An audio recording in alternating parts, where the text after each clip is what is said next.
Vaksin. Gue inget banget pernah dapat info bahwa vaksin itu berbahaya karena sudah ditanamkan chip sama elit global. Sehingga nanti pada saat disuntik, tubuh kita akan dikendalikan oleh Illuminati.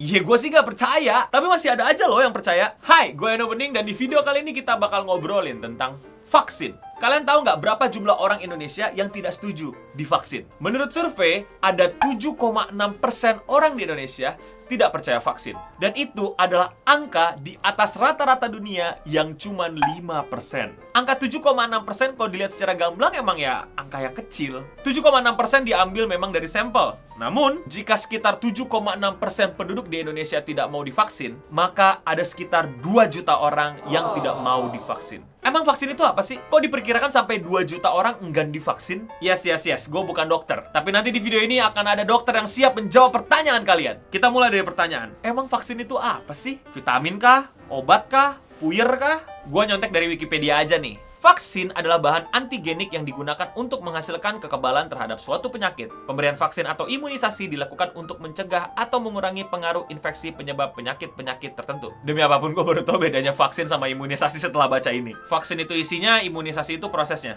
Bener kan?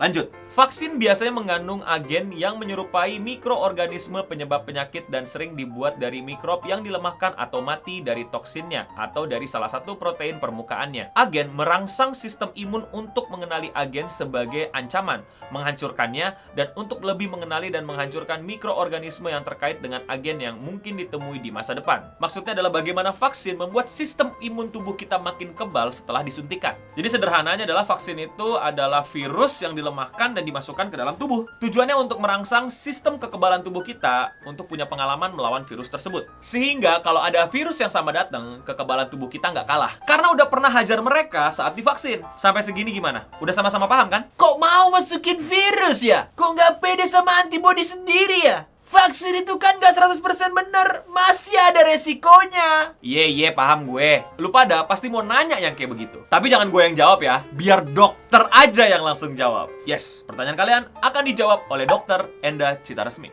Kalau kita kena kuman, tapi kita belum vaksin ya, ini yang bagian atas. Maka pada saat ada infeksi, tubuh kita akan membentuk kekebalan tubuh, membentuk antibodi, lalu antibodi ini yang akan melawan kuman tersebut, akhirnya kumannya bisa dihilangkan dari tubuh dan kita kemudian sehat, lalu terbentuk kekebalan untuk perlindungan di kemudian hari. Tapi di sini ada fase kita sakit. Nah, kalau kita sudah melakukan vaksinasi sebelum terjadi kita ketemu kuman, maka tubuh kita sudah punya proteksinya, sudah terbentuk antibodi akibat ada vaksin tadi, sehingga pada saat kita ketemu kuman yang sebenarnya, maka tubuh kita sudah siap, sudah bisa menghilangkan kuman itu dengan cepat sehingga kita tidak ada periode sakit. Terus bukannya vaksin itu berbahaya ya dok? Apalagi buat anak kecil. Meskipun efeknya bisa demam, efeknya bisa bengkak di tempat suntikan, atau kita menyakiti anak dengan menyuntik, itu jauh lebih ringan dibanding kalau anak tersebut kena kuman yang sebenarnya dan kemudian jadi sakit. Gimana?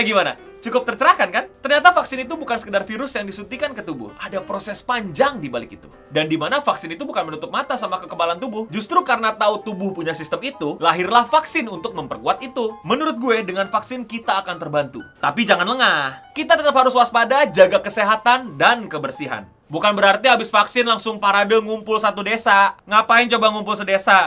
Emangnya Naruto balik mudik? Dan yang masih suka kemakan isu miring tentang vaksin, ini pesan dari dokter. Kemudian banyak sekali mitos-mitos yang beredar tentang vaksin. Tolong jangan langsung percaya dan memutuskan untuk tidak vaksin. Nah, silakan konfirmasikan ke dokter atau tenaga kesehatan yang bisa Anda tanyakan. Ya, cari informasi yang jelas, jangan mudah percaya terhadap hoax atau misinformasi. Kritis boleh, wajib malah. Tapi nggak selamanya lu kritis, lu auto jadi bener. Baca-baca lagi, cari sumber lain lagi. Ya paling gampangnya, tanya dokter lah. So, gimana menurut kalian? Apakah kalian masih percaya kalau vaksin itu adalah tipu daya elit global Illuminati yang bertujuan untuk mengontrol manusia dan memusnahkan dunia? Lama-lama kayak film-film Power Ranger nih ya, hoax-hoaxnya vaksin. Untuk info lebih lanjut atau mau nanya-nanya, cek deh Instagram Vaksin Untuk Kita. Di situ ada informasi terupdate mengenai vaksin. Bisa buat tempat belajar dan tempat memantau prosesnya vaksin ini. Ada Dokter Koko, Dokter Dirga, dan relawan-relawan lainnya yang care sama info vaksin. Buruan follow. And that's all for today. See you guys in the next video. Bye-bye!